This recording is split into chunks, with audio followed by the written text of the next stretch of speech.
মা নামাজি। ছেলে বাড়ি আসার পরে এই ওয়াজ শুনে গিয়ে বলছে, বাপ বলছে কি নামাজ পড়ো বাবা। তো বলছে কেন মা? বলছে নামাজ না পড়লে কবরে আযাব হবে, মরে গেলে তোমাকে শাস্তি দেবে, কবরে গেলে প্রশ্ন উত্তর জিজ্ঞেস করবে, তুমি কি দেবে বলো? তোমাকে তো প্রশ্ন করবে ফেরেশতারা, কি উত্তর দেবে বলো? তো ছেলে তখন বলছে প্রশ্ন করবে, বলছে জি হ্যাঁ। কয়টা? বলে তিনটে। তা বলছে কি কি প্রশ্ন মা? তা বলছে মা রব্বুকা মা দীনুকা মা নবিয়ুকা, কি উত্তর দেওয়া বলো? তো বলছে দেখে চিন্তা আমরা করি। বুঝতে পারছেন? ছেলে বলছে হ্যাঁ। জোহরে বলছে কি বাবা নামাজ পড়লে না? তা বলছে না। আসরে না, মাগরিবে না। বলছে মা ঠিক আছে, আমি শুক্রবার তো কালকে তো ইমাম সাহেবের কাছে যাই, গিয়ে আমি প্রশ্নগুলো মুখস্থ করে আসবো। কবরে কি প্রশ্ন হবে তার উত্তর মুখস্থ করে আসবে। বুঝতে পারছেন না? তো ইমাম সাহেবের কাছে গিয়েছে, গিয়ে বলছে ইমাম সাহেব আছেন? তো বলে জি হ্যাঁ। কি হয়েছে? তো বলছে মা খালি বলছে নামাজ পড়ো নামাজ পড়ো নামাজ পড়ো। কেন? ও কবরে গেলে ফেরেশতারা প্রশ্ন করবে, এর উত্তর না দিতে পারলে আমাকে জাহান্নামে দেবে। আচ্ছা বলেন তো দেখি প্রশ্নগুলো কি আর তার উত্তরগুলো কি, একটু খাতায় ভালো করে ফেরেশতারা লিখে দিতে হবে। তো ইমাম সাহেব বলছে তুমি কি মুখস্থ করবে? তো বলছে হ্যাঁ। তো ইমাম সাহেব লিখে দিয়েছেন। শর্টে হচ্ছে আলোচনা, অনেক লম্বা হচ্ছে না। বাড়ি আসার পরে মুখস্থ করে মাকে বলছে মা প্রশ্নের উত্তরগুলো সব মুখস্থ করে ফেলে, তুমি শুনবে। তার মাকে শোনাচ্ছে মান রব্বুকা রব্বি আল্লাহ, মান দীনুকা দীনুল ইসলাম, মান নবিয়ুকা নবী মুহাম্মদুর রাসূলুল্লাহ সাল্লাল্লাহু আলাইহি ওয়াসাল্লাম। মাকে বলছে মা রে দেখেন প্রশ্নের উত্তর আমি মুখস্থ করে ফেলেছি। মা তখন বলছে বেটা কিয়া বাকি কথা কয়, বাস বাকি কথা কয়, ময়না কথা কয় না না না, পাখিরা কথা বলে না, পাখিরা বলে বুলি বলে, বুলি কি বলে? বুলি বলে। বুলি বলা হয় ওকে যে পাখিটাকে আপনি যতটা শিক্ষা দেবেন ওই অতটাই বলবে, ওর বেশি বলতে পারবে না। আপনি একটা পাখিকে ধরেন, টিয়া পাখিকে ধরে খাঁচার মধ্যে ভরে দেন, খাঁচার মধ্যে ভরে দেন, ওকে বলে ও শিখিয়ে দেন কেউ যখন আমার বাড়ি আসবে আসসালামু আলাইকুম, মেহমান আসলে সালাম দিও। আর ওই সালামটা পাখি শিখে গিয়েছে। সঙ্গে সঙ্গে বলবেন আসুন, পাখি বলবে আসুন, সঙ্গে সঙ্গে বলবে বসে যান, পাখি বলবে বসে যান। মা বাড়ি মেহমান এসেছে, চারটে ভাষা পাখিকে শিখিয়ে দেওয়া হলো, খাঁচার মধ্যে পুরে মেন দরজায় টাঙিয়ে দেওয়া হয়েছে। মেহমান এসেছে, ভাই আসুন, ভাই আসুন, বোনাই আসুন, আত্মীয় আসুন, যে আসুক না কেন পাখিরা সর্বপ্রথম সালাম দিয়েছে আসসালামু আলাইকুম, কেমন আছেন, বসে যান, মা কুটুম এসেছে। এভাবে বলতেই আছে বলতেই আছে। মা তখন বলছে বেটা রে টিয়া পাখি কথা কয়, ময়না পাখি কথা কয়, ওরা কথা বলে না, ওরা বলে বুলি। ওদের শিখানো বিদ্যা ওই টিয়া পাখির খাঁচার সামনে তুমি একদিন একটা বিড়াল নিয়ে এইভাবে ধরবে, আর বিড়ালকে দেখে টিয়া পাখি এত ভয় করবে, ওর শিখানো বিদ্যাটা ভুলে যাবে, ওর মনে থাকবে না সালাম, ওর মনে থাকবে না আসুন, ওর মনে থাকবে না বসে যান, ওর মনে থাকবে না মা কুটুম এসেছে, কিছু মনে থাকবে না। কিচির মিচির করে খাঁচার মধ্যে জীবন নিয়ে ছটফট ছটফট করবে। বেটা রে তুমি যখন কবরের মধ্যে যাবে, বিশ্বনবী আমার বলেছেন আতাহু মালাকানে ফায়াকুলানে মান রব্বুকা মা দীনুকা মান নবিয়ুকা। কবরের মধ্যে তিনটা প্রশ্ন হবে আমার বেটা রে। ওই যে ফেরেশতা দুটো প্রশ্ন করবে, ফেরেশতারা যে প্রশ্ন করবে ওই ফেরেশতাদের চেহারা দেখে, ওই ফেরেশতাদের দেখে তোমার শিখানো বিদ্যা তুমি ভুলে যাবে, তোমার মনে থাকবে না, থাকবে না, থাকবে না। বুঝেছেন? এটা মসজিদের জন্য জলসা। কিসের জলসা? মসজিদে। মুসল্লি কোথায় হয়? মুসল্লির কারখানা কোথায় হয়? মসজিদে। কোথায়? মসজিদে। আলহামদুলিল্লাহ আমরা নামাজ পড়ি না? আলহামদুলিল্লাহ, মাশাআল্লাহ, সুবহানাল্লাহ, আলহামদুলিল্লাহ।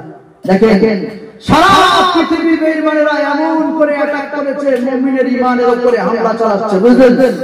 এমন অ্যাটাক করেছে, গান বাজনা সিনেমা সবকিছু আপনারা দেখতে তো পাচ্ছেন। ওই সমস্ত বিষয় দেখেন, আলোচনা করতে গেলে একটা পরিবেশ লাগে, বুঝলেন? তো পরিবেশটা এলোমেলো হয়ে আছে। তো আলহামদুলিল্লাহ আমি চেষ্টা করছি আরো 10 মিনিট যাতে কিছু বলা যায়। আর মায়েদের একটা বলবো বলেছেন, ইনশাআল্লাহ বলবো। হ্যাঁ, তো আমাদের ঈমানকে ছিনিয়ে নেওয়ার জন্য এক শ্রেণীর মানুষ লেগে আছে অটোমেটিক সব সময়।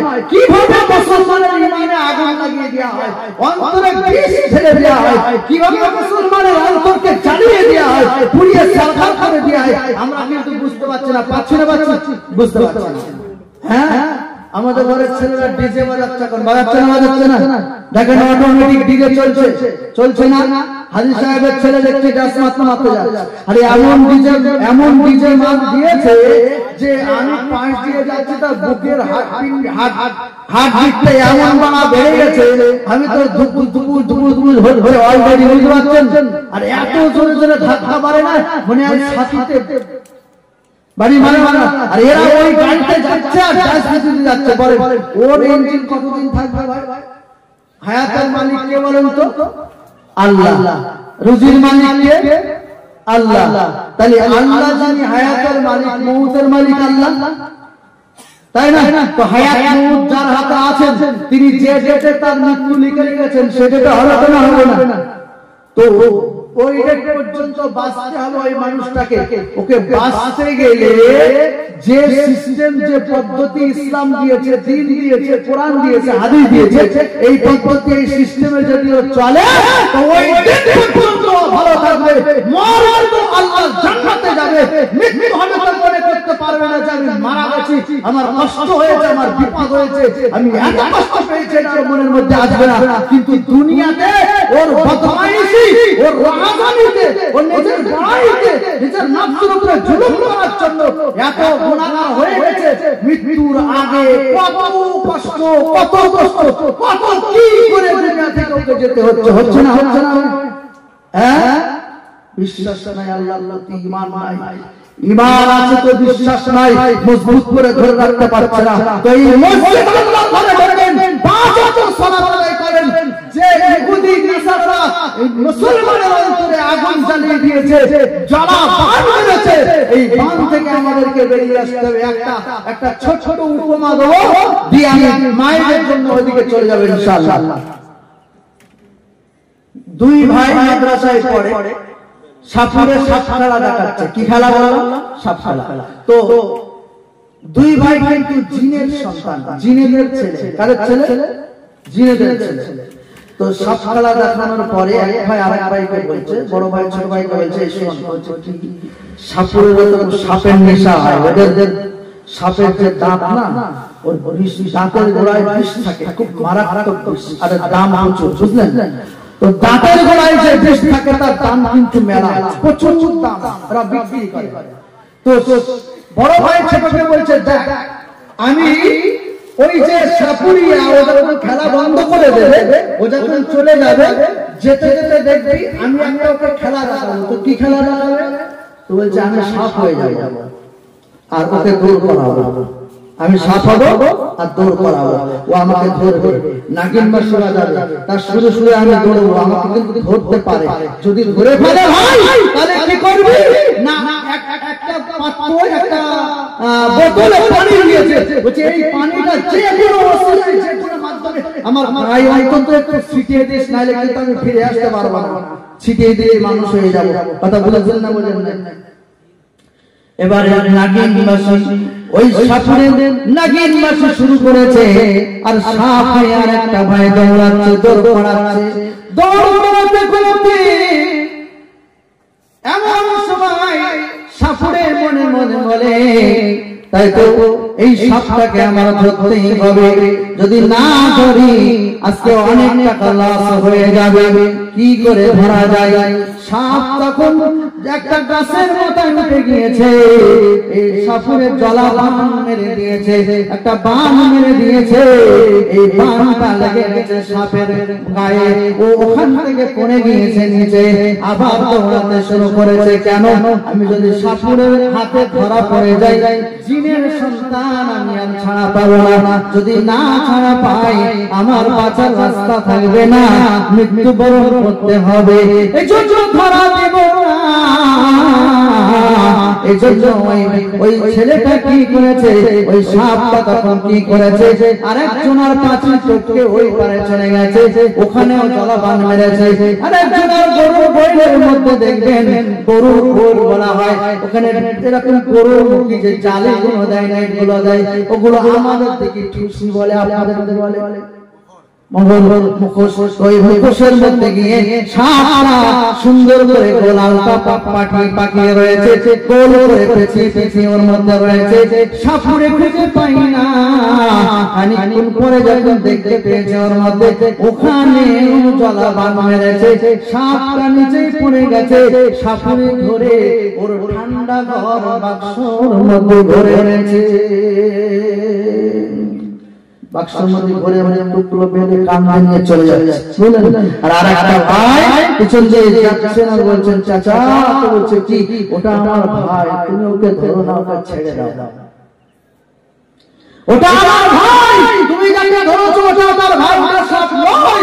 তো বলছে, বিয়াদব, ওটা সাপ, আমি সাপ ধরেছি, তুই কি বলছিস? বলছে, হ্যাঁ ওটা আমার ভাই, তুমি ছেড়ে দাও। বলতে বলতে বেশ কিছু দূর গেল, যাওয়ার পরে এ তখন মনে ফটকা লেগেছে, বলা যায় না। এতক্ষণ বলছে, আমরা জিনেদের সন্তান, তোমাকে ঠকানোর জন্য আমার ভাই, তোমাকে দৌড় করানোর জন্য আমার ভাই পরীক্ষা করছিল, ছেড়ে দাও, আমি দেখিয়ে দিচ্ছি ওটা আমার ভাই। তখন সঙ্গে সঙ্গে বাক্সটা নামালো, মুখটাকে খুলে দিল, মুখটা খুলে দেওয়ার পরে এবারে ছোট ভাই পানিটা ডালাটা খুলে, শিশির বোতলের ডালাটা খুলে পানিটা যখন সাপের গায়ে ফেলে নিয়েছে, সঙ্গে সঙ্গে দাঁড়িয়ে উঠেছে। আপনাদেরকে তো হাদিস কোরআনের কথা বলি নাই, একটা উপমা দিতে গিয়ে আমি এই কথাটা বলতে চাইছি।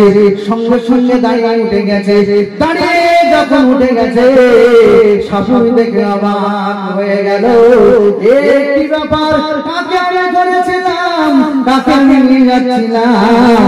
ছোট ভাই তখন বড় ভাইকে বলছে, ভাই রে, এবারে খুব ইম্পর্টেন্ট কথা, কিন্তু এই জায়গায় এটা বলার জন্য আমি উদাহরণটা দিচ্ছি। ভাই রে, কেন কেন কেন, কোন কারণে তুমি সাপুরের হাতে গ্রেফতার হলে, কিসের কারণে তোমাকে সাপুরে গ্রেফতার করেছে? ভাই তখন বলছে, শোনো,